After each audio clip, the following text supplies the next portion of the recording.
مراد شخص ہے، عورت و مرد، رمضان کا مہینہ پائے، رمضان کے روزے پائے، پھر رمضان ہاتھ سے نکل جائے، یاد رکھو ابھی آپ کے ہمارے ہاتھ سے نہیں نکلا ہے، پھر ہاتھ سے نکل جائے اور اپنی بخشش نہ کروا سکے تو اللہ اسے دفع کرے. یہ نبی صلی اللہ علیہ وسلم کی آمین اور جبریل کی بد دعا ہے. اللہ تعالیٰ چاہے کہ اللہ تعالیٰ ہم ملائکہ اور نبی صلی اللہ علیہ وسلم اہل ایمان کی دعاؤں کا مستحق بنے، نہ کہ ان کی بد دعاؤں کا. تو لہذا عید میں جائز خوشیاں مشروع ہیں، اور ان دنوں میں تاکہ خوشیوں کا اظہار مسلمان کریں، ایک دوسرے کے آئیں جائیں، کھائیں پئیں، کھلائیں، دعوت کریں، کیونکہ اللہ سے امید ہوتی ہے مسلمانوں کو ماہ رمضان کی تکمیل پر کہ ان کے گناہ ڈیلیٹ ہو چکے ہیں، مٹائے جا چکے ہیں، ان کا کفارہ رمضان میں ادا کیا جا سکتا ہے، یہ کیا جا چکا ہے. اور اسی طرح کے رمضان میں ان کے درجات بلند کیے ہیں اللہ تعالیٰ نے، اور ان کی حسنات میں اضافہ ہوا ہے، بلکہ سیئات کو حسنات سے بدل دیا گیا ہے. اب سب سے پہلا مسئلہ یہاں پر ہمارے سامنے تمہید کے بعد وہ یہ ہے کہ عید الفطر میں تکبیریں، عید الفطر میں بلند آواز سے عید کا چاند دیکھتے ہی یا اعلان ہوتے ہی تکبیر پڑھنا یہ مستحب ہے، یعنی سنت نبوی ہے، بلکہ سنت مؤکدہ. یہ جمہور فقہا کا فتویٰ اور مذہب ہے. امام نووی اس پر بھی اجماع نقل کرتے ہیں. اب عید کے دن کی تکبیریں کب پڑھی جائیں گی، نوٹ کریں اس مسائل کو، یہ مسائل بڑے اہم ہیں، تاکہ اللہ کی عبادات میں آپ کوئی منمانی نہ کریں، جال سازی وغیرہ نہ کریں. تو جہاں تک عید کے دن کی تکبیروں کے وقت کا تعلق ہے، تو تکبیر مطلق کا جہاں تعلق ہے ہر وقت، چاہے آپ کہیں آ جا رہے ہوں، چاہے کچن میں کام کر رہے ہوں، یا دسترخوان لگا رہے ہوں، یا کہیں کسی سے مل رہے ہوں، اپنا روزگار کام کر رہے ہوں، کچھ بھی کام کر رہے ہوں، تو تکبیر مطلق کسی بھی ٹائم پڑھی جا سکتی ہے. تو جہاں تک عید الفطر میں تکبیر مطلق کا تعلق ہے، تو یہ شوال کا چاند، عید کا چاند نظر آتے ہی آپ تکبیریں پڑھیں گے، اللہ اکبر اللہ اکبر. یا یہ ہے کہ 30 دن پورے ہوئے جنہیں رمضان کے 30واں روزہ آپ نے افطار کیا، چاہے ہلال آپ کو نظر آیا نہیں آیا، تو یقیناً دوسرا مہینہ شروع ہو چکا ہے. 30واں روزہ افطار کرتے ہوئے تکبیریں پڑھنا شروع کر دیں. یہی تقریباً جمہور اہل علم کا فتویٰ ہے، جس طرف بغوی، ابن تیمیہ، ابن باز، ابن عثیمین وغیرہ رحمہ اللہ گئے ہیں، اور لجنہ دائمہ نے بھی یہی اسی کا فتویٰ دیا ہے. نمبر 2، تکبیروں سے رکیں گے کب؟ عید الفطر کے دن تکبیریں پڑھنا بند کب کریں گے؟ تو اس سلسلے میں اہل علم کے کئی ایک اقوال ہیں مختلفی کا مطلب علمی اختلاف نہ کہ مخالفت، جن میں سے اہم ترین 2 فتوے ہیں، 2 قول. پہلا قول یہ ہے کہ عید الفطر کی تکبیر امام جو ہی مصلی پر پہنچے گا تو نماز کے لیے اللہ اکبر کہے گا تو تکبیریں بند کر دی جائیں گی. یہ مالکیہ شوافی وغیرہ کا اور ایک روایت حنابلہ کی ہے فتویٰ ہے. اسی کو ابن عثیمین رحمہ اللہ اور امام ابو سعود بغوی صاحب تفسیر بغوی معالم التنزیل نے اختیار کیا.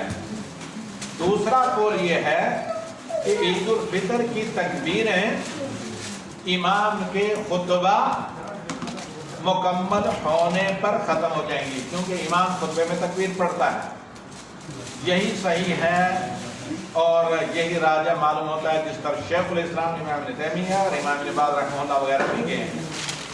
اور بلکہ بعض لوگوں نے کہا کہ واپس گھر پہنچنے تک ایک راستے سے آئیں دوسرے راستے سے جائیں، تکبیر پڑھتے رہیں. خیر مستحب یہ چیزیں مضمون ہیں، اور ان میں سے کسی پر بھی آپ عمل کریں کوئی حرج نہیں، جائز ہے، کیونکہ صالحین میں سے معتبر اہل علم کے فتاوے.